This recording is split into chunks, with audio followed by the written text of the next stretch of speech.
السلام عليكم ورحمة الله وبركاته. الحمد لله وكفى وسلام على عباده الذين اصطفى. أما بعد فأعوذ بالله من الشيطان الرجيم. بسم الله الرحمن الرحيم. فلينظر الإنسان إلى طعامه أنا صببنا الماء صبا ثم شققنا الأرض شقا فأنبتنا فيها حبا وعنبا وقضبا وزيتونا ونخلا وحدائق غلبا وفاكهة وأبا متاعا لكم ولأنعامكم. فإذا جاءت الصاخة إلى آخر الآية. وقال النبي صلى الله عليه وسلم: لا تقوم الساعة حتى لا يقال في الأرض الله الله، أو كما قال عليه الصلاة والسلام। আলহামদুলিল্লাহ, আমরা সকলে অন্তরে অন্তঃস্থল থেকে দুরূদ ইব্রাহিম পাঠ করি। আল্লাহুম্মা সাল্লি আলা মুহাম্মাদিন ওয়া আলা আলি মুহাম্মাদ কামা সাল্লাইতা আলা ইব্রাহিম ওয়া আলা আলি ইব্রাহিম ইন্নাকা হামিদুম مجيد. اللهم بارك على محمد وعلى آل محمد كما باركت على إبراهيم وعلى آل إبراهيم إنك حميد مجيد. আলহামদুলিল্লাহ, আল্লাহ তাআলার অশেষ মেহেরবানি যে আল্লাহ পাক রব্বুল আলামিন আমাদেরকে পবিত্র জুমার দিনে এই মুহূর্তে আল্লাহ তাআলার মহান বড় এক হুকুম জুমার নামাজ আদায় করার জন্য মসজিদে আসার তৌফিক দান করেছেন। এজন্য আমরা সকলে দিল থেকে শুকরিয়া আদায় করি। আলহামদুলিল্লাহ। আপনারা সবাই কেমন আছেন? আলহামদুলিল্লাহ আলা কুল্লি হাল, সর্ব অবস্থায় ভালো আছি। কারণ এখানে তো আমরা অনেকে অসুস্থ আছি, অনেকের ডায়াবেটিস আছে, অনেকের বিভিন্ন শারীরিক সমস্যা আছে, তারপরও তো আমরা বলছি হ্যাঁ ভালো আছি। তার মানে কি সর্ব অবস্থায় ভালো আছি। আল্লাহ তাআলা যে অবস্থায় রেখেছেন সে অবস্থায় আলহামদুলিল্লাহ। এই দৃষ্টিকোণ থেকে আমরা সবাই ভালো আছি। আমাদের থেকে আর অনেক অসুস্থ অবস্থায় আছে, এমন অনেক মানুষ আছে যারা হাসপাতালের বেডে শুয়ে আছে, ইচ্ছা থাকা সত্ত্বেও মসজিদে আসতে পারবে না। আমাদেরকে যে আল্লাহ তাআলা এতটুকু সুস্থ রেখেছেন, বিভিন্ন ব্যস্ততা থেকে ফারেক করে মসজিদে আসার তৌফিক দান করেছেন, এজন্য আবারও শুকরিয়া আদায় করি আলহামদুলিল্লাহ।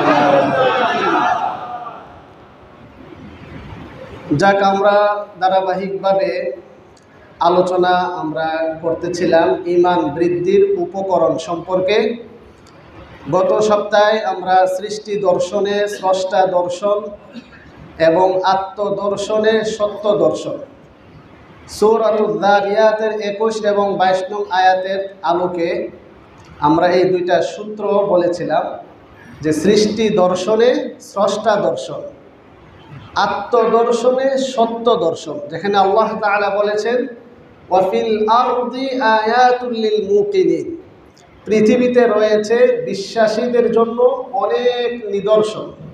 তাহলে সৃষ্টির মধ্যে আল্লাহ তাআলা নিদর্শন রেখেছেন কাদের জন্য? চিন্তাশীল সম্প্রদায়ের জন্য। চিন্তা করে সেই নিদর্শনটা আমাকে বের করতে হবে। ওয়াফি আনফুসিকুম, তোমাদের অস্তিত্বে রয়েছে আল্লাহ তাআলার নিদর্শন। আফালা তুবসিরুন, তবু কি তোমরা দেখবে না? তাহলে এই আল্লাহ তাআলার যে নির্দেশনা, যে আল্লাহ তাআলার সৃষ্টি নিয়ে চিন্তা করা, আল্লাহ তাআলার সৃষ্টি নিয়ে গবেষণা করা, এটা কোরআনের বিশেষ নির্দেশনা। আল্লাহ তাআলা কোরআনে কারিমে আরও অনেক কিছু বিশেষ করে খাস করে নির্ধারণ করেও সৃষ্টি নিয়ে চিন্তা করার নির্দেশনা দিয়েছেন। আমরা ইনশাল্লাহ সেগুলো জানব। তার আগে গত সপ্তাহে আমরা সৃষ্টি জগৎ সম্পর্কে একটি পরিসংখ্যান উল্লেখ করেছিলাম। আপনাদের কম বেশি অনেকের মনে আছে, বা দীর্ঘ এক সপ্তাহ হইল বিভিন্ন দুনিয়াবি ব্যস্ততা, চাকরি বাকরি, পারিবারিক কত কিছু ঝামেলা, কত ব্যস্ততা, এত সব ব্যস্ততার ফাঁকে দিয়ে মনে আছে কিনা এটা তো একটা কথা।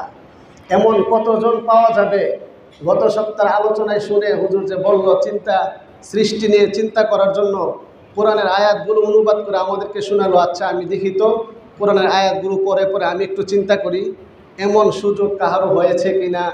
এটা তো আসলে অনেক কঠিন ব্যাপার। কারণ আমরা যেভাবে দুনিয়া নিয়ে ব্যস্ত থাকি, পারিবারিক ব্যস্ততা, প্রাতিষ্ঠানিক ব্যস্ততা, বাসায় বসে বসে অবসর সময় থাকলেও সেটা টিভি দেখে সময়টাকে নষ্ট করে ফেলা, কোরআন নিয়ে একটু গবেষণা করব, কোরআন একটু পড়ব, দেখব, এতটুকু সুযোগ কারো হয় কিনা সেটা আমার জানা নাই। অনেকের হইতেও পারে, যাদের হয় আলহামদুলিল্লাহ, যাদের হয় না আপনাদেরকে আমি অনুরোধ করব যে এই দুনিয়াটা তো হচ্ছে পরীক্ষার হল। পরীক্ষার হলে বসে বসে আমি সময় নষ্ট করব, এটা কি বুদ্ধিমানের কাজ? এটা বুদ্ধিমানের কাজ নয়। রাসূল বলেন আল কাইয়িসু মান দানা নাফসাহু ওয়া আমিলা লিমা বা'দাল মাউত, বুদ্ধিমান তো সে যে তার নফসকে নিয়ন্ত্রণ করতে পারে এবং পরকালের জন্য প্রস্তুতি গ্রহণ করে।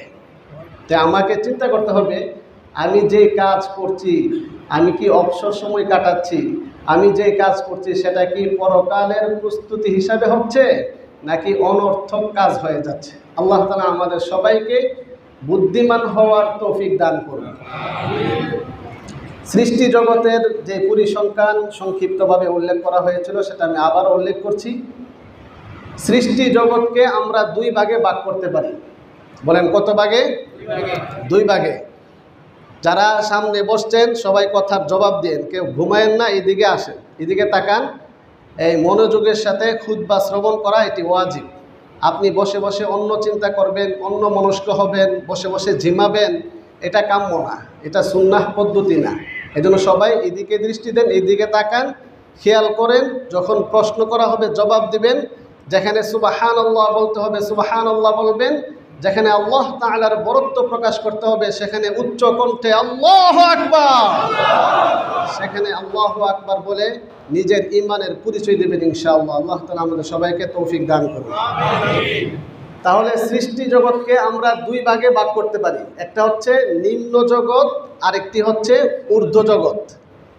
নিম্ন জগতের মধ্যে কি কি আছে আমরা বলেছিলাম? 5 ধরনের সৃষ্টি আছে: প্রাণী, পদার্থ, উদ্ভিদ, মানব, দানব। আবার বলছি, প্রাণী, পদার্থ, উদ্ভিদ, মানব, দানব। প্রাণীর সংখ্যা 2021 সালের বিজ্ঞানীদের দেওয়া তথ্য অনুপাতে প্রাণীর সংখ্যা হচ্ছে 15 লক্ষ প্রাণী। বলেন কত লক্ষ?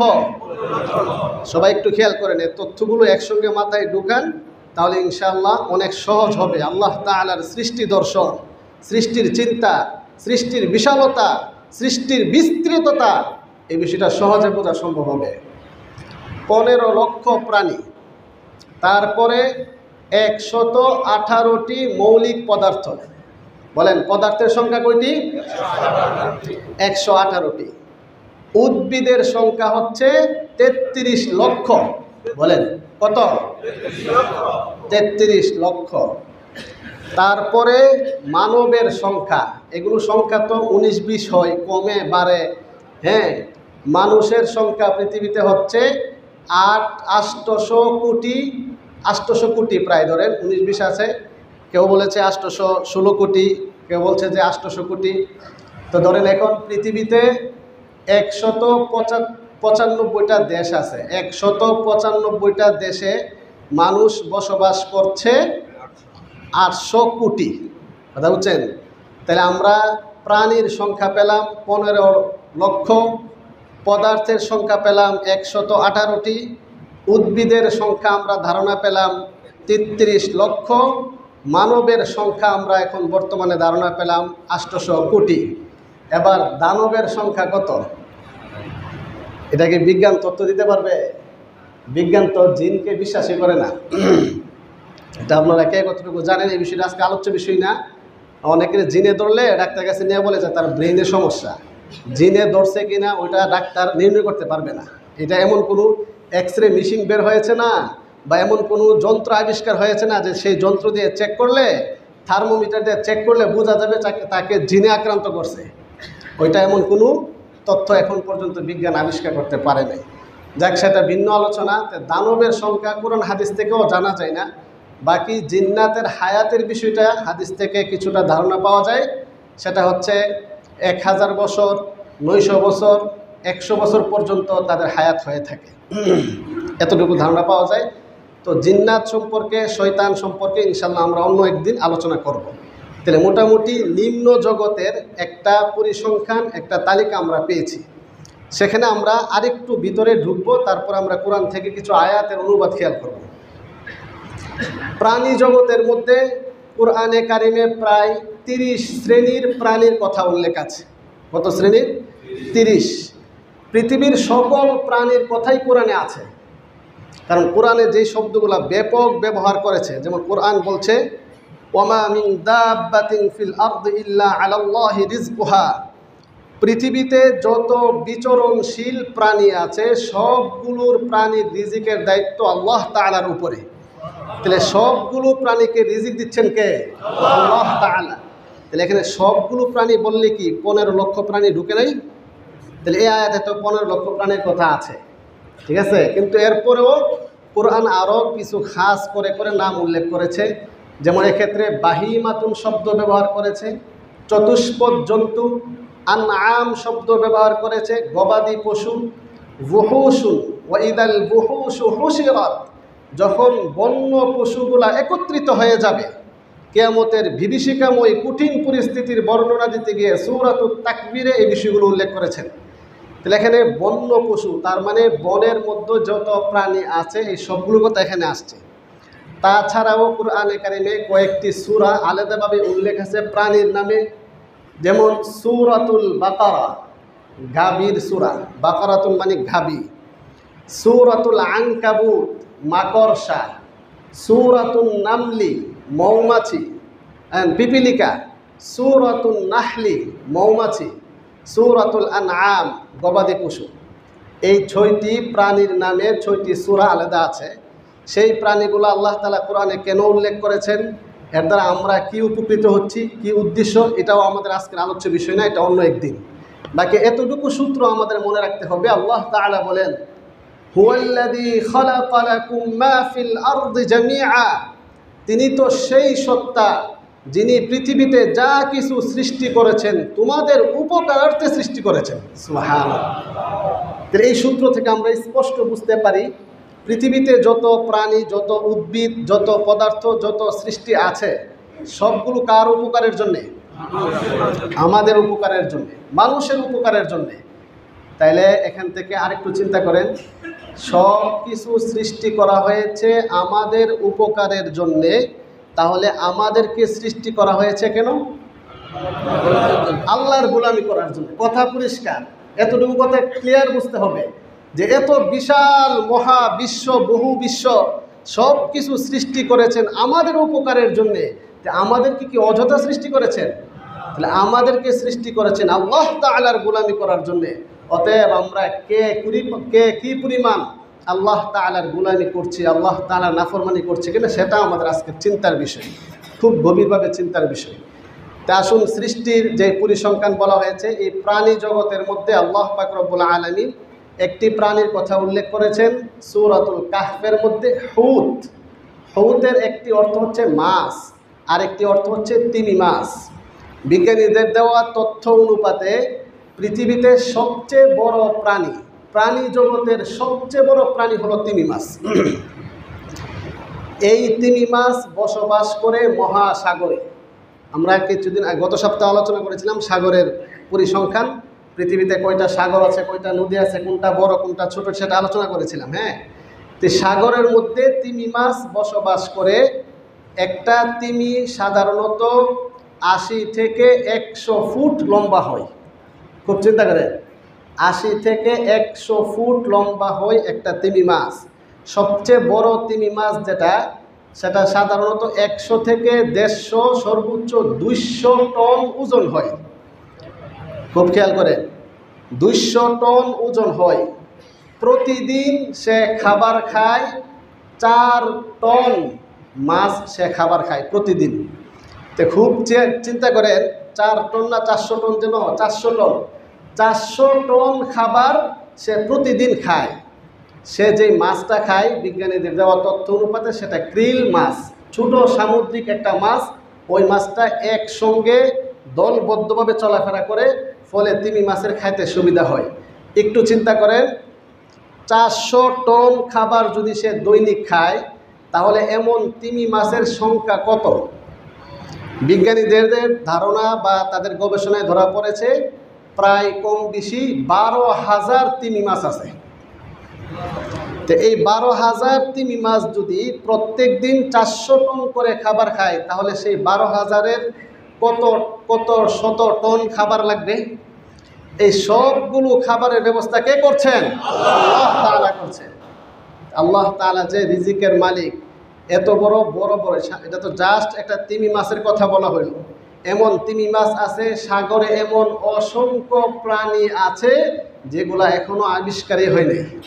এই সমস্ত প্রাণীর রিজিকের মালিককে? জন্মদাতাকে? মৃত্যুদাতাকে? সমস্ত প্রাণীকে শক্তির উৎস একমাত্র কে? আল্লাহ তাআলা। এই হচ্ছে প্রাণী জগতের বিশেষ সবচেয়ে বড় প্রাণীর কথা বলা হলো। পদার্থের মধ্যে সেই পানি একটা পদার্থ, সেখানে অক্সিজেন আছে, নাইট্রোজেন, হাইড্রোজেন, বাতাস একটি পদার্থ, লোহা একটি পদার্থ, স্বর্ণ, রূপা, তামা, এ জাতীয় প্রায় মৌলিক 10টি পদার্থের কথা কোরআনে আলোচনা করেছেন। সেই পদার্থগুলো কি উপকার আমরা পাই, সেগুলো ইনশাল্লাহ আমরা জানব। তার আগে আমরা কিছু আয়াতের অনুবাদ শুনব। সবাই মনোযোগের সাথে, হেদায়েতের নিয়তে, আমলের নিয়তে।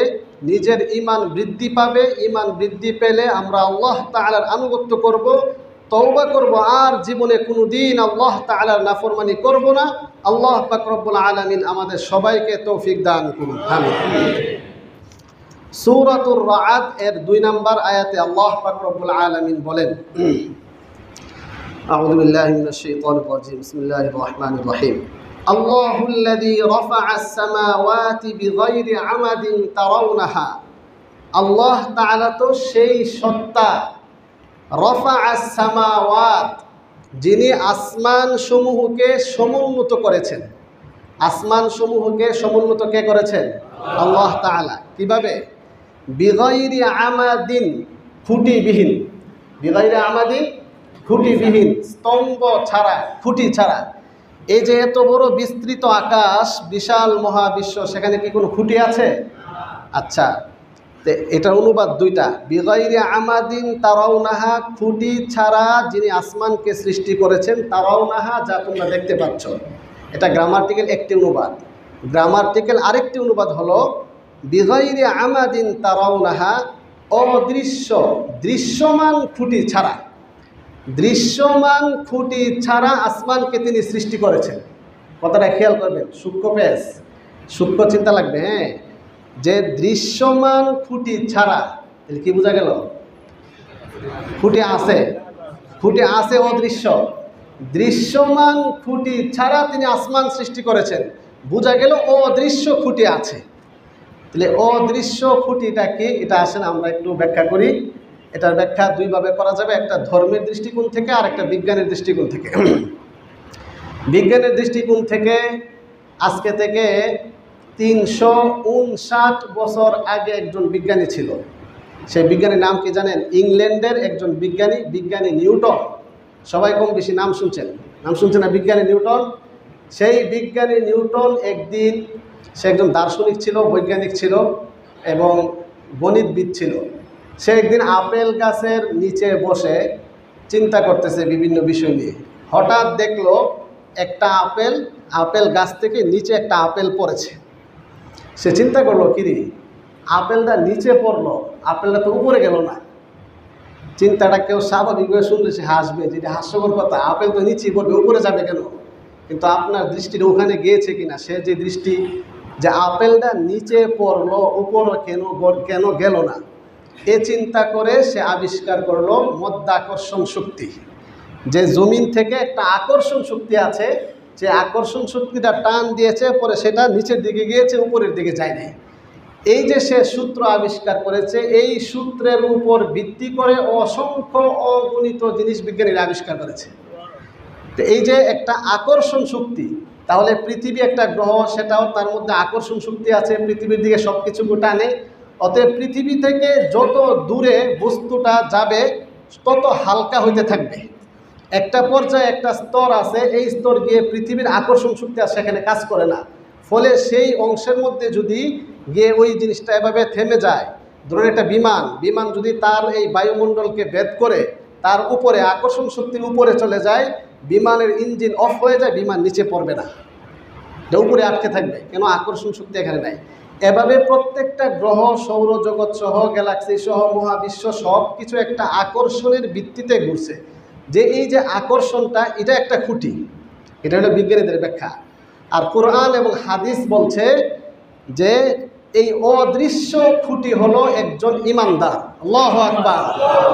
একজন মুমিন। আল্লাহ তাআলা বলেন একজন মুমিন, একজন ইমানদার, আল্লাহ আল্লাহ বলনেওয়ালা, যতদিন পর্যন্ত পৃথিবীর বুকে একটা ব্যক্তি থাকবে যে আল্লাহ আল্লাহ বলবে, আল্লাহ তাআলার তাওহীদের একত্ববাদের স্বীকৃতি দিবে, তার উসিলে আল্লাহ পাক রব্বুল আলামিন 7 আসমান 7 জমিনের ব্যবস্থাপনা টিকিয়ে রাখবেন। আল্লাহু আকবার।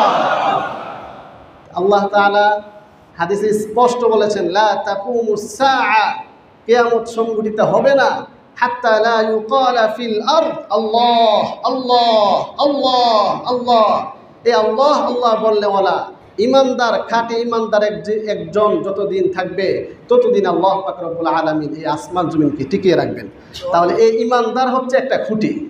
এই ইমানদার 7 আসমান 7 জমিনের একটা খুঁটি। তাহলে সেটা অদৃশ্য খুঁটি, এটার একটা ব্যাখ্যা। সুম্মা ইস্তাওয়া আলাল আরশ, অতঃপর আল্লাহ পাক রব্বুল আলামিন আরশের উপর সমাসীন হয়েছেন। ওয়া সাখখারা আশ-শামসা ওয়াল কমার, তিনি চন্দ্র সূর্যকে অধীনস্থ করে দিয়েছেন। কুল্লু ইয়াজরি লিআজালিন মুসাম্মা, প্রত্যেকটা বিষয়, প্রত্যেকটা গ্রহ, উপগ্রহ, নক্ষত্র, তারকারাজি, সৌরজগৎ, গ্যালাক্সি, মহাবিশ্ব, বহুবিশ্ব সব কিছু ইয়াজরি চলমান, ঘুরছে লিআজালিন মুসাম্মা, নির্দিষ্ট কক্ষপথে নির্দিষ্ট সময়ের জন্য। কার হুকুমে ঘুরছে? আল্লাহ তাআলার হুকুম। এখানেই সমস্যাটা। বিজ্ঞানীরা এইগুলো যখন গবেষণা করে, আমার থেকে আপনার থেকে তাদের কাছে আরও বহু তথ্য আছে, নাসার কাছে তো আরও বহু তথ্য আছে, কিন্তু তারপরেও তারা মুমিন না। তারা এই জায়গার মধ্যে আটকা, যে এত কিছু হচ্ছে, দেখে যে এটার মাধ্যমে হচ্ছে, ওইটার মাধ্যমে হচ্ছে, এটা কার মাধ্যমে হচ্ছে? হায় হায়, এই বিষয়টাই তো মূল বিষয়। এগুলো কার হুকুমে হচ্ছে? আল্লাহ তাআলার হুকুমে হচ্ছে। ইউদাব্বিরুল আমরা, তিনি সব কিছুকে নিয়ন্ত্রণ করছেন। ইউফাসসিলুল আয়াত, আল্লাহ তাআলার নিদর্শনাগুলিকে ডিটেলস বিস্তারিত বর্ণনা করছেন। লাআল্লাকুম বিলিকাই রাব্বিকুম তুকিনুন, তোমরা এই বিষয়গুলো চিন্তা করে তোমাদের রবের সাক্ষাৎ লাভ করবে সে আশায়। তারপরে আল্লাহ পাক রব্বুল আলামিন বলেন, ওয়া হুয়াল্লাযী মাদ্দাল আরদা ওয়া জাআলা ফিহা রাওয়াসিয়া, তিনি সেই সত্তা যিনি পৃথিবীকে বিস্তৃত করে দিয়েছেন। ওয়া জাআলা ফিহা রাওয়াসিয়া, সেখানে তিনি পাহাড়কে স্থাপন করেছেন। ওয়া আনহারা, নদ নদী, সাগর, উপসাগর, মহাসাগরকে স্থাপন করেছেন কে? আল্লাহ তাআলা স্থাপন করেছেন। তাহলে পৃথিবীকে তিনি লম্বা করে টেনে বিস্তৃত করেছেন। মাদ্দা মানে লম্বা করে টেনে বিস্তৃত করেছেন। যে কী পরিমাণ বিস্তৃত করেছেন, পৃথিবীর আয়তন কত, পরিধি কত, পৃথিবী ঘুরছে কত কিলোমিটার বেগে। এই বিষয়গুলো আমরা যারা পড়াশোনা করেছি কম বেশি জানি। আমি জাস্ট স্মরণ করিয়ে দিচ্ছি। পৃথিবীর আয়তন হচ্ছে 51,10,00,000 কিলোমিটার। চিন্তা করেন যে মাদ্দাল আরদ, তিনি পৃথিবীকে বিস্তৃত করেছেন, তাহলে বিস্তৃতটা কত বড়? 51,10,00,000 বর্গ কিলোমিটার। একটু ঠান্ডা মাথায় চিন্তা করবেন যে 51,10,00,000 বর্গ কিলোমিটার, তাহলে কত বড়? আচ্ছা, তারপরে ওয়াজআলা ফিহা রাওয়াসিয়া, সেখানে তিনি পাহাড়কে স্থাপন করেছেন। পৃথিবীতে পাহাড়ের সংখ্যা কত? অসংখ্য অগণিত, প্রায় লক্ষাধিক পাহাড় রয়েছে, ছোট বড়। তোর মধ্যে বড় বড় পাহাড় হচ্ছে 128টি। হিমালয় পর্বতমালা, সবচেয়ে বড় পাহাড় হিমালয় পর্বতমালা, সেটা ভারত, নেপাল, ভুটান, পাকিস্তান, চীন দেশ সহ বিস্তৃত হয়ে যে বিশাল পাহাড়, সেই পাহাড়ের সবচেয়ে উচ্চ শৃঙ্গ যেটা, সেটা হচ্ছে কি? এভারেস্ট। সে এভারেস্টের উচ্চতা কত কে জানেন? এভারেস্টের উচ্চতা কেউ জানেন না? 2106 ফুট মনে হয়, বা এরকম হবে। 29,000, 29,000 ফিট, ধরেন 29,000 ফুট। আমার স্মরণ হয়েছে, 29,000 ফুট উচ্চতা, এটা সর্বোচ্চ। সেটাও অনেক মানুষ চেষ্টা করে, সাধনা করে এই এভারেস্ট জয় করেছে। তাদের তালিকাও আছে, হ্যাঁ, সে এভারেস্ট জয় করেছে। এরকম বড় বড় পাহাড় রয়েছে। সেই পাহাড়গুলোকে আল্লাহ তাআলা বলেন ওয়াজআলনাল জিবালা আওতাদা, সেই পাহাড়গুলোকে পেরেক স্বরূপ স্থাপন করে দিয়েছি, ফলে পৃথিবী আর নড়াচড়া করে না। সুবহানাল্লাহ।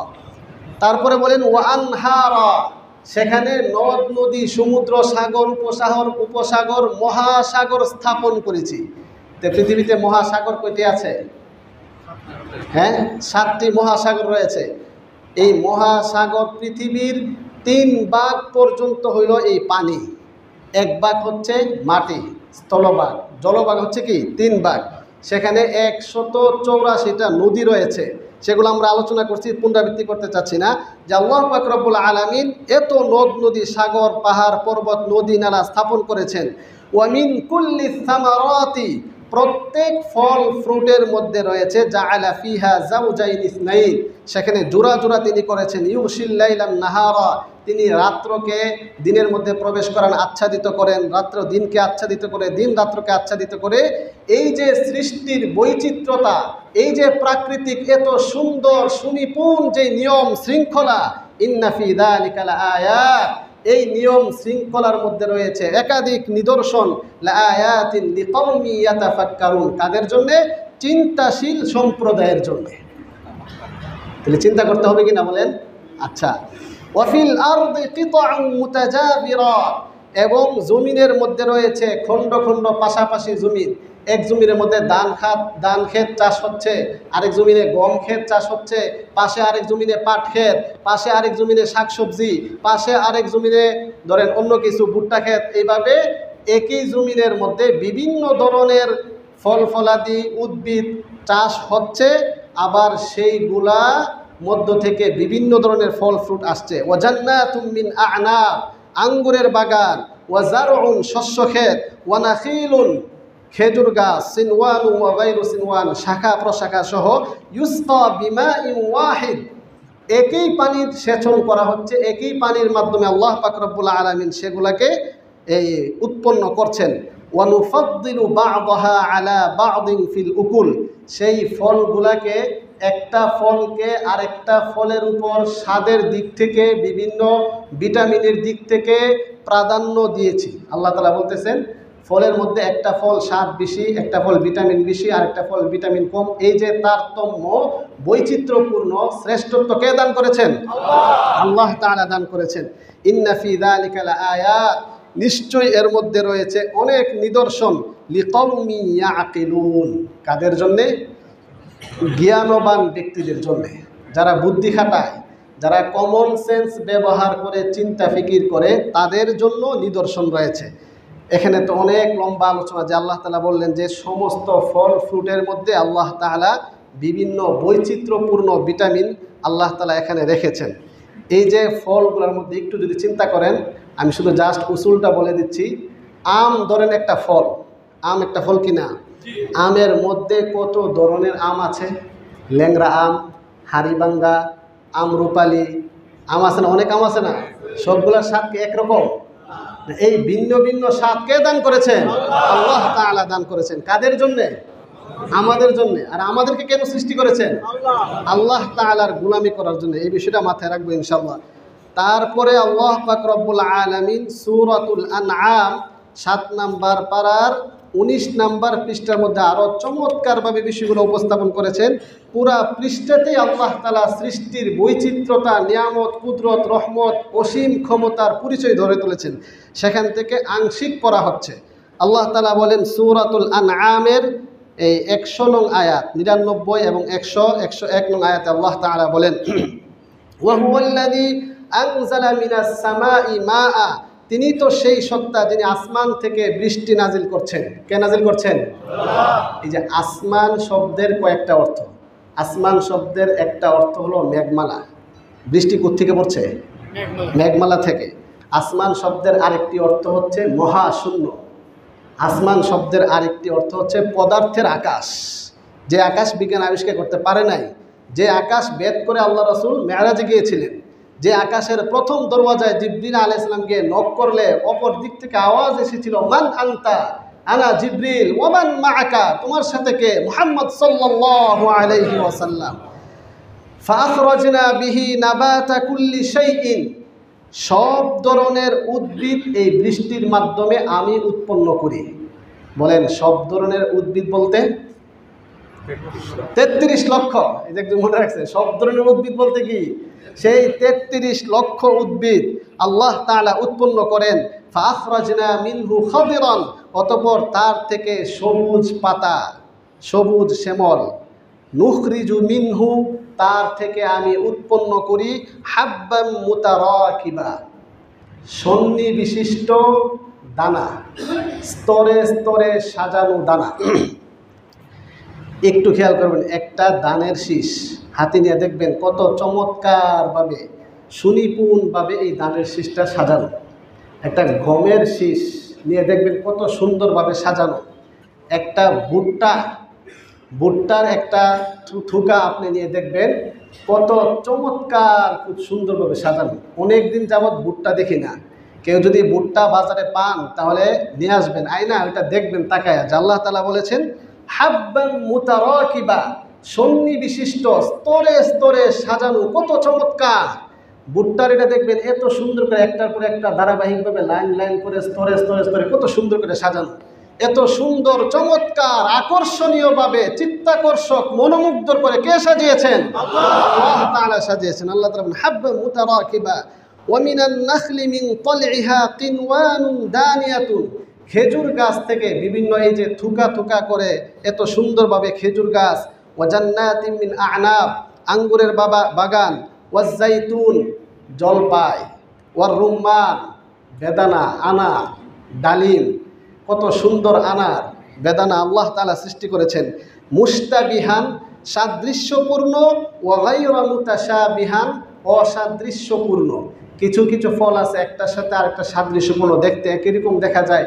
ধরেন আপেল, আপেলের মধ্যে কয়েক ডিজাইনের আপেল, একটা সবুজ, একটা লাল, একটা মিষ্টি, একটা চীনা বালি বালি লাগে। এই যে আপেলের যে সাদৃশ্যপূর্ণ ভিন্ন ভিন্ন স্বাদের এই সৃষ্টি কে করেছেন? আল্লাহ তাআলা করেছেন। উনজুরু, তোমরা লক্ষ্য করো, একটু তাকিয়ে দেখো, বুদ্ধি খাটাও, একটু চিন্তা করো, কমন সেন্স ব্যবহার করো। ইলা সামারিহি, সেই ফল ফুটের দিকে, ইদা আসমারা, যখন সেই গাছটা ফলবান হয়, ওয়ায়ানঈ, এবং সেই ফলগুলা সে পাকে, এই বিষয়গুলো নিয়ে চিন্তা করো। ইন্না ফি যালিকুম লাআয়াতিন লিকাউমিন ইউমিনুন, নিশ্চয়ই এর মধ্যে রয়েছে ঈমানদার বিশ্বাসী সম্প্রদায়ের জন্য নিদর্শন। এই ব্যাপারে কুরআনে কারীমের অসংখ্য আয়াত রয়েছে। সময় প্রায় শেষের দিকে, মূল আলোচনায় যাব, তো এই কারণে অনেকগুলো আয়াতের অনুবাদ আপাতত বললাম না। সৃষ্টির বৈশিষ্ট্য, এই বিষয়গুলো আমাদেরকে জানতে হবে। তারপরে আল্লাহ পাক রব্বুল আলামিন বিশেষ কিছু সৃষ্টি নিয়ে চিন্তা করার নির্দেশনা দিয়েছেন। যে আয়াত আমি আপনাদের সামনে তেলাওয়াত করছি সেটা বলবো। তার আগে এই পর্যন্ত এই পর্যন্ত আমরা যতগুলো সৃষ্টি নিয়ে আলোচনা করলাম, আংশিকভাবে যে বর্ণনা দিলাম, একটা জিনিস চিন্তা করবেন, এই যে সৃষ্টির কিছু বৈশিষ্ট্য রয়েছে, খুব ভালোভাবে খেয়াল করেন। সৃষ্টির বৈশিষ্ট্য 1 নাম্বার পরিবর্তনশীলতা। বলেন, 1 নাম্বার কি? পরিবর্তনশীলতা। সমস্ত সৃষ্টি পরিবর্তনশীল। আল আলামু মুতাগায়্যির ওয়া কুল্লু মুতাগায়্যির হাদিসুন ফাল আলামু হাদিসুন। সমস্ত সৃষ্টি জগৎ পরিবর্তনশীল। কিভাবে পরিবর্তন হচ্ছে আপনি একটু চিন্তা করবেন। আমি কিভাবে পরিবর্তন হচ্ছি? আপনার বয়স কত, আমার বয়স কত? আমার বয়স যদি হয় 36 বছর, তার মানে এই 1 বছর থেকে, জন্মের পর থেকে নিয়ে 36 বছর পর্যন্ত কি আমি একই রকম নাকি পরিবর্তন হয়েছি? এই যে পরিবর্তনশীলতা, এটা সকল সৃষ্টির মধ্যে আছে কিনা? তাহলে সকল সৃষ্টির একটা বৈশিষ্ট্য হচ্ছে পরিবর্তনশীলতা। 2 নাম্বার গতিশীলতা। প্রত্যেকটা সৃষ্টি একটা গতির উপর চলছে। পৃথিবী ঘুরছে একটা গতির উপরে। 1670 কিলোমিটার প্রতি ঘন্টায়, 1670 কিলোমিটার বেগে পৃথিবী নিজ কক্ষপথে ঘুরছে। এটা হলো পৃথিবীর নিজস্ব ঘূর্ণায়ন। সূর্যকে কেন্দ্র করে 1,08,07,000 কিলোমিটার বেগে ঘন্টায়। আবার সেই সৌরজগৎ হচ্ছে 28,08,000 কিলোমিটার। সেই সৌরজগৎ গ্যালাক্সিকে কেন্দ্র করে 21 লক্ষ কিলোমিটার প্রতি ঘন্টায় বেগে ঘুরছে। আল্লাহু আকবার! এই যে সৃষ্টিটা, প্রত্যেকটা সৃষ্টি একটা গতিশীলতার উপরে আছে। আমি আমার শরীরের যে রক্তগুলা প্রতি সেকেন্ডে একটা গতির উপর আছে কিনা, সেই গতিটার মধ্যে যদি স্টপ হয়ে যায়, কি অবস্থাটা হবে? 1000 কিলোমিটার বেগে যদি একটা বাস চলমান থাকে আর ফ্রেশ রাস্তা থাকে, আপনি সেই বাসের ভিতরে বসে 1 কাপ চা খেতে পারবেন। 1000 কিলোমিটার থেকে যদি 100 কিলোমিটার বা 200 কিলোমিটার স্লো করে দেওয়া হয়, সাথে সাথে কি অবস্থাটা হবে? আর যদি ওটা থেমে যায় তাহলে কি অবস্থা হবে? পৃথিবীর সূচনা লগ্ন থেকে পৃথিবী, সৌরজগৎ সহ, গ্যালাক্সি সহ মহাবিশ্ব এত স্পিডে ঘূর্ণায়মান, ঘুরতেছে, গতিশীলতার উপর আছে, কোনোটাই ধ্বংস হয় নাই। এত সুনিপুণতার সাথে সেই কারিশমা আর কারিগরকে আল্লাহ পাক রব্বুল আলামিন। তাহলে সৃষ্টির একটা বৈশিষ্ট্য কি পেলেন? পরিবর্তনশীলতা, গতিশীলতা, মুখাপেক্ষিতা। আরটা কি বললাম? মুখাপেক্ষিতা। প্রত্যেকটা সৃষ্টি একটা আরেকটার প্রতি মুখাপেক্ষী। সৃষ্টির সবগুলো জিনিসের দিকে তাকান, মুখাপেক্ষী। একটা মানুষ পৃথিবীতে বেঁচে থাকার জন্য তার সর্বপ্রথম মুখাপেক্ষিতা হলো হায়াত প্রাপ্তি। হায়াতের প্রতি আমরা মুখাপেক্ষী। হায়াত না থাকলে কি চলবে? শেষ। তারপরে অস্তিত্বগত মুখাপেক্ষিতা। একটু ভালো করে বুঝেন, অস্তিত্বগত মুখাপেক্ষিতা। আমার অস্তিত্ব টিকে থাকার জন্যে বহির্মুখী মুখাপেক্ষিতা। এই যে আলু, পানি, মাটি, বাতাস, বলেন আলু, পানি, মাটি, বাতাস, এর প্রতি আমি মুখাপেক্ষী। এটা হলো আমার অস্তিত্ব টিকে থাকার জন্যে। প্রত্যেকটা মানুষের শরীরের মধ্যে 3 ভাগ পানি রয়েছে। তো এই যে আলু, পানি, মাটি, বাতাস ও অক্সিজেনের প্রতি আমরা মুখাপেক্ষী। 1 সেকেন্ডের জন্য যদি পৃথিবীর অক্সিজেন অফ হয়ে যায়, কি অবস্থা হবে? অস্তিত্বের চাহিদাগত মুখাপেক্ষিতা। খাদ্য, মানুষের যে মৌলিক চাহিদা আছে, খাদ্য, বস্ত্র, আশ্রয়, চিকিৎসা, বাসস্থান, এগুলো মানুষের মৌলিক প্রয়োজন, মৌলিক চাহিদা, মুখাপেক্ষী। এগুলোর মধ্যে আমরা মুখাপেক্ষী। তাহলে কি পেলেন?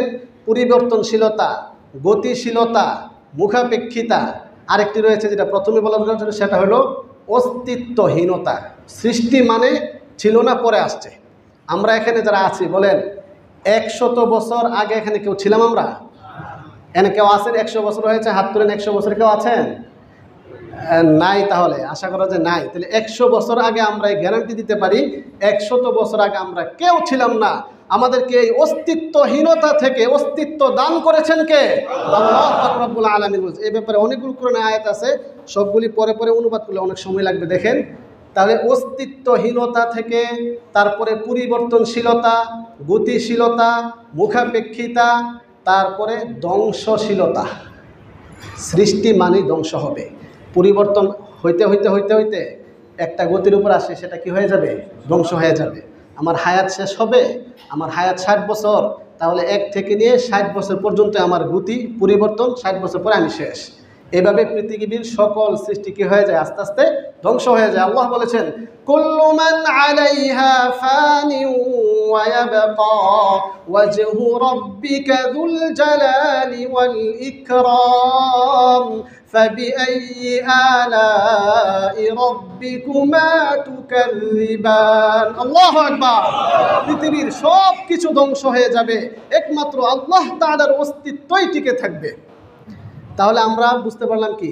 পরিবর্তনশীলতা, গতিশীলতা, মুখাপেক্ষিতা, অস্তিত্বহীনতা, শক্তি শূন্যতা, আকর্ষণ বিকর্ষণ। সংক্ষিপ্তভাবে বলছি, সময় শেষের দিকে। আকর্ষণ বিকর্ষণ, প্রত্যেকটা সৃষ্টি একটাকে একটা আকর্ষণ করে। প্রত্যেকটা মানুষ একজন আরেকজনের প্রতি আকর্ষণ, স্বামী তার স্ত্রীর প্রতি আকর্ষণ, স্ত্রী স্বামীর প্রতি আকর্ষণ, সন্তান বাবার প্রতি আকর্ষণ, বাবা সন্তানের প্রতি আকর্ষণ। সেই আকর্ষণ কে দান করেছেন? আল্লাহ। সেই আকর্ষণকে কেন্দ্র করে আল্লাহ তাআলার নাফরমানি করা যাবে? সম্পদের লোভে পড়ে আল্লাহ তাআলা নাফরমানি করে যাবে? আল্লাহ যা হারাম করেছেন সেটাকে হারাম হিসেবে গ্রহণ করতে হবে, আল্লাহ তাআলা যেটাকে হালাল করেছেন সেটাকে হালাল হিসেবে গ্রহণ করতে হবে। তাহলে আমাদের ওই সূত্রের সাথে মিলে যাবে। পৃথিবীর সব কিছু আল্লাহ তাআলা আমাদের উপকারার্থে সৃষ্টি করেছেন, আর আল্লাহ পাক রব্বুল আলামিন আমাদেরকে আল্লাহ তাআলার গোলামি করার জন্য সৃষ্টি করেছেন। অতএব আল্লাহ তাআলার পক্ষ থেকে কখন কি আদেশ তা জেনে সে অনুপাতে আমল করার তৌফিক আল্লাহ তাআলা দান করুন। সর্বশেষ, তারপরে সৃষ্টি আরো বৈশিষ্ট্য, খাদ্য গ্রহণ ও ত্যাগে বাধ্যবাধকতা। বলেন, পৃথিবীতে এমন কোন প্রাণী, এমন কোন মানুষ আছে না খেয়ে বাঁচে? খেতে হবে কি না? আচ্ছা, খাদ্য গ্রহণ করে ত্যাগ না করার কোনো সিস্টেম আসেনি যে আমি খাবো, বাথরুমে যাব না, ছাড়বো না, সেটা আমি পেটে জান্নাতের মতো একটা ডেক দিব, সব কিছু শেষ হয়ে যাবে, এমন সিস্টেম দুনিয়াতে আছে? তাহলে খাদ্য গ্রহণ ও ত্যাগে বাধ্যবাধকতা সৃষ্টির বৈশিষ্ট্য। সৃষ্টির আরেকটি বৈশিষ্ট্য হচ্ছে নবায়িত হওয়ার বাধ্যবাধকতা। কি বললাম? নবায়িত হওয়ার বাধ্যবাধকতা। প্রত্যেকটা জিনিস নতুন নতুন তৈরি হচ্ছে। আপনি মুছগুলা কাটেন, এক সপ্তাহ পরে আবার মুছগুলো বড় হয়ে যাচ্ছে। চুলগুলা কাটেন, এক সপ্তাহ পরে আবার চুলগুলো বড় হয়ে যাচ্ছে। নখগুলা কাটেন, এক সপ্তাহ পরে নখগুলো আবার বড় হয়ে যাচ্ছে। এগুলো কোত্থেকে আসতেছে? নতুন নতুন হচ্ছে কিনা বলেন? তাহলে এই যে নতুন নবায়িত হওয়ার বাধ্যবাধকতা সৃষ্টির বৈশিষ্ট্য। সময় প্রায় শেষের দিকে, আমি আরেকটি আয়াত বলে শেষ করছি। এখানে আল্লাহ পাক রব্বুল আলামিন সূরাত আবাসার মধ্যে বলেন, ফালইয়ানজুরিল ইনসান, মানুষ যেন চিন্তা করে। কে বলেছেন? আল্লাহ। আরো জোরে বলেন, কে বলেছেন? আল্লাহ বলেছেন। কি বলেছেন? ফালইয়ানজুরিল ইনসান, মানুষ যেন কি করে? চিন্তা করে। আজকে আমরা এখানে যারা আছি, ভিতরে বাহিরে, দুতলা, তিনতলা, চারতলা, পাঁচতলা পর্যন্ত রাস্তাঘাটে সকলের দৃষ্টি আকর্ষণ করছি। সবাই শুনেন, সূরাতুল আবাসা এর 24 নং আয়াতে আল্লাহ পাক রব্বুল আলামিন বলেন, ফালইয়ানজুরিল ইনসানু ইলা তাআমি, মানুষ যেন সে তার খাবার নিয়ে চিন্তা করে। দৈনিক 3 বেলা, 4 বেলা, 5 বেলা খাবার খাচ্ছি, একদিন কি সে খাবার নিয়ে চিন্তা করেছেন? আন্না সাবাবনাল মা আসব্বা, আমি সেই পানি ভারী বৃষ্টি বর্ষণ করেছি। সুম্মা শাকাকনাল আরদা শাক্কা, অতঃপর জমিনকে আমি ফাটিয়ে দিয়েছি। ফাআমবাতনা ফিহা হাব্বা, সেখানে শস্যদানা উৎপন্ন করেছি। ওয়া ইনাবান, আঙ্গুর উৎপন্ন করেছি। ওয়া কদবা, শাক সবজি উৎপন্ন করেছি। 53 প্রকার শাক সবজি রয়েছে। বলেন, এই 53 প্রকার শাক সবজি আমাদের জন্য উৎপন্ন করে দিয়েছেন কে? আল্লাহ পাক রব্বুল আলামিন। ওয়া যাইতুনা, জলপাই, ওয়া নাখলা, খেজুর বাগান, ওয়া হাদাইকা গুলবা, ঘন ঘন সন্নিবিশিষ্ট বাগান, চমৎকার আকর্ষণীয় বাগান। ওয়া ফাকিহাতান, ফল ফ্রুট। ওয়া আব্বা, এবং ঘাসগাছালি, গবাদি পশুর জন্য। মাতা আল্লাকুম ওয়া লিআনআমিকুম, তোমাদের উপকারের জন্য, তোমাদের চতুষ্পদ জন্তু গবাদি পশুর উপকারের জন্য আমি এই বিষয়গুলো সৃষ্টি করেছি। যার নুন খায় তার গুণ গায়। কি বলেন? তা আমরা কার নুন খাচ্ছি? আল্লাহ। কার গুণ গাইতে হবে? সবাই উচ্চ কণ্ঠে বলেন আল্লাহু আকবার। আল্লাহ তাআলা আমাদের সবাইকে আল্লাহ তাআলার সৃষ্টি নিয়ে চিন্তা করার তৌফিক দান করুন। আরও অনেকগুলো হয়ে গেছে। আফালা ইয়ানজুরুনা ইলাল ইবিলি কাইফা খুলিকাত, তারা কি একটু তাকিয়ে দেখে না উটকে কিভাবে সৃষ্টি করা হয়েছে? ওয়া ইলাস সামাই কাইফা রুফিআত, আকাশকে কিভাবে বিস্তৃত করা হয়েছে? ওয়া ইলাল জিবালি কাইফা নুসিবাত, পাহাড়কে কিভাবে স্থাপন করা হয়েছে? ওয়া ইলাল আরদি কাইফা সুতিহাত, জমিনকে কিভাবে বিছিয়ে দেওয়া হয়েছে? এই বিষয়গুলোকে নিয়ে তারা চিন্তা করে না। আজকে থেকে ইনশাআল্লাহ আমরা সবাই নিয়ত করি আল্লাহ তাআলার এই সৃষ্টি নিয়ে চিন্তা করব, খাবার নিয়ে চিন্তা করব, খাদ্যের উৎপত্তি ধারাবাহিক প্রক্রিয়া আমার কাছে আসতে কতগুলা ধাপে ধাপে স্টেপ বাই স্টেপ পরে আমার কাছে সেই খাবারটা এসেছে, সেই খাবার আমি খাচ্ছি সেটা চিন্তা করতে হবে। এই খাবার কি হালাল না হারাম সেটা চিন্তা করতে হবে। আল্লাহর রাসূল বলেছেন তলাবু কাসবিল হালাল ফরিদাতুন বাদা ফরিদা, হালাল ইনকাম করা সেটি ফরজের পর আরেকটি ফরজ। লা ইয়াদখুলুল জান্নাতা জাসাদুন গুযিয়া বিহারামিন, যেই শরীর হারাম ভক্ষণ করেছে সেই শরীর জান্নাতে প্রবেশ করবে না। নাউযুবিল্লাহি মিন যালিক। খাবার খাচ্ছেন সেটা স্বাস্থ্যসম্মত কিনা, সেটা পরিমিত খাবার কিনা, আপনার স্বাস্থ্যের সাথে সামঞ্জস্যপূর্ণ কিনা সেগুলো খেয়াল করা সুন্নত। আপনি খাবার খাচ্ছেন, পেট ভরে খাবার খাচ্ছেন, আল্লাহ রাসূল বলেন না, তুমি পেটকে 3টা ভাগে ভাগ করো, 1 ভাগ খাবার, 1 ভাগ পানি, 1 ভাগ শ্বাস প্রশ্বাসের জন্য। প্রশ্ন জায়গা আমি কি স্কেল দিয়ে মেপে দেখবো কিভাবে 1 ভাগ হয়েছে? না, আল্লাহ রাসূল সূত্র বলে দিয়েছেন খিদা লাগলে খাও, খিদা অবস্থায় উঠে যাও। সূত্র কি? খিদা লাগলে খাইতে হবে। খাবার দেখলাম ভাল লাগছে আকর্ষণ খেয়ে ফেললাম না, আপনার খিদা লেগেছে, আপনি বেশি পরিশ্রম করেছেন। হ্যাঁ, আপনি 3 বার জায়গায় 4 বার খান, কিন্তু আপনি পরিশ্রম করেন না, সারাদিন অফিসে শীতাতপ নিয়ন্ত্রিত জায়গায় বসে থাকেন, 5 বেলা খাবার খান, তাহলে সেটা সুন্নাহ বিরোধী হয়ে যায়। এজন্য সুন্নাহসম্মত হচ্ছে কিনা, স্বাস্থ্যসম্মত কিনা, আমার আপনার স্বাস্থ্যের সাথে সামঞ্জস্যপূর্ণ কিনা। আল্লাহ তাআলা বলেন ওয়ালা তুলকু বিআইদিকুম ইলা তাহলুকা, তোমরা তোমাদেরকে ধ্বংসের দিকে ঠেলে দিও না। তাহলে আমরা কি অতিরিক্ত খাবার, অতিরিক্ত ভোজন, খাবারের প্রতি বেশি আকর্ষণ? রাসূল বলেন কাফের 7 পেটে খায়, মুমিন 1 পেটে খায়। আল্লাহ পাক রব্বুল আলামিন আমাদের সবাইকে সৃষ্টি দর্শনে স্রষ্টা দর্শন, সত্য আত্মদর্শনে সত্য দর্শন, খাবার নিয়ে সৃষ্টি নিয়ে চিন্তা করে আল্লাহ তাআলার একচ্ছত্র গোলামি করার তৌফিক দান করুন। একটি বিশেষ ঘোষণা, সবাই বসেন।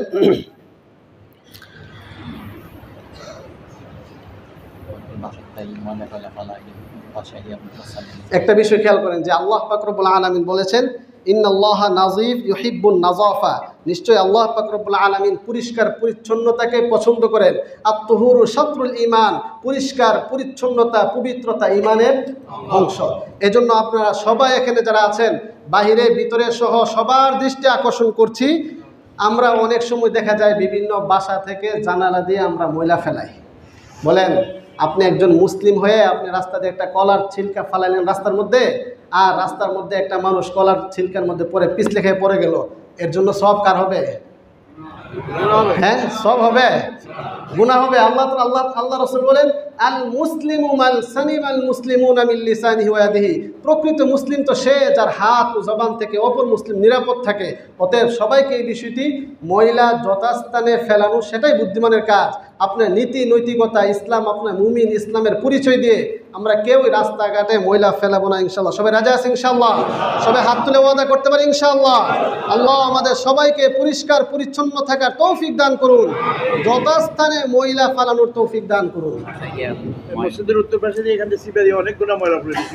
হ্যাঁ, এক্ষেত্রে আমরা এই বিষয়টা খেয়াল রাখবেন। মসজিদের আশপাশে রাস্তাঘাটে চেপা চাপায় দেখা যায় অনেক ময়লা, সেটা খুব খেয়াল করবেন।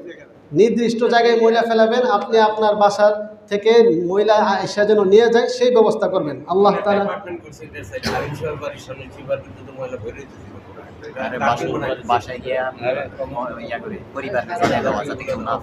হ্যাঁ, প্রত্যেকে আমরা যার যার বাসায় পরিবারকে জানাই দিব ময়লা যেন যথাস্থানে ফেলে। আল্লাহ তাআলা আমাদের সবাইকে আমল করার তৌফিক দান করুন। আরেকটি বিষয় গত সপ্তাহে বলা হয়েছিল, রাস্তাঘাটের মধ্যে ভ্যান দিয়ে আমরা যারা ব্যবসা করি, ফলে রাস্তার যানজট হয়ে যায়, মানুষের চলাফেরা কষ্ট হয়ে যায়। এই বিষয়টা আমরা খেয়াল করবো, কাউকে কষ্ট দিব না। মুসলিমের খাদেমরা 5 ওয়াক্ত বলতে হইব কেন? মুসলিমের গেটের মধ্যে কোনো